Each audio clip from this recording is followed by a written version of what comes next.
আমাদের অবস্থা তো এমন, রমজানের আগেও যেমন ছিলাম এখনো তেমন। রমজানের আগেও যেমন ছিলাম এখনো তেমন। রমজানের আগের চলাফেরা এখনকার চলাফেরা একই রকমের। রমজানের আগেও নামাজে অংশগ্রহণ করতাম না, জামাতে শরিক হতাম না, এখনও তাই। রমজানের আগের চলা, আগের বলা, আগের লেনদেন, এখনের লেনদেন সব কিছু সমানে সমান। কোনো পরিবর্তন আমার ভিতরে নাই, কোনো অনুভূতি আমার ভিতরে কাজ করে না। আমার দিলের হালাত এরকম কেন হলো?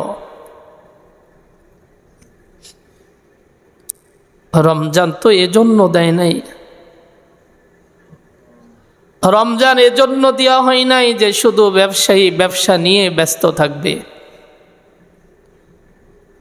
আমাদের দেশের হালাত হলো, রমজান আসলে সব শ্রেণীর মানুষ ব্যস্ত হয়ে যায় যার যার কর্ম নিয়ে।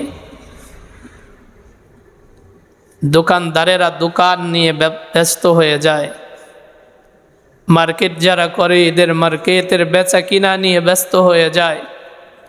প্রত্যেক পেশার লোকজন তার পেশা নিয়ে ব্যস্ত হয়ে যায়। অথচ আল্লাহ রব্বুল ইজ্জত তো রমজান পেশা নিয়ে ব্যস্ত থাকার জন্য দেন নাই। রমজান তো দিয়েছেন জাহান্নাম থেকে মুক্তির সামানা জোগাড় করার জন্য। রমজান জাহান্নাম থেকে মুক্তির সামানা জোগাড়ের জন্য দিয়েছেন, ব্যবসা করার জন্য দেন নাই।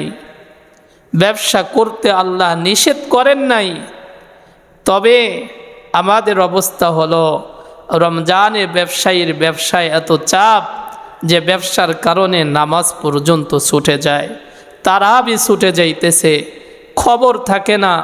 মাগরিব ছুটে যায়, খবর থাকে না। আসর জোহর ছুটে যায়, খবর থাকে না। ঘুমের চাপে ফজর ছুটে যায়, খবর থাকে না। ব্যবসায়ী ব্যবসা নিয়ে ব্যস্ত, দোকানদার তার দোকান নিয়ে ব্যস্ত। আখেরাত গুছানের ফিকির দিলের ভিতরে আসে না।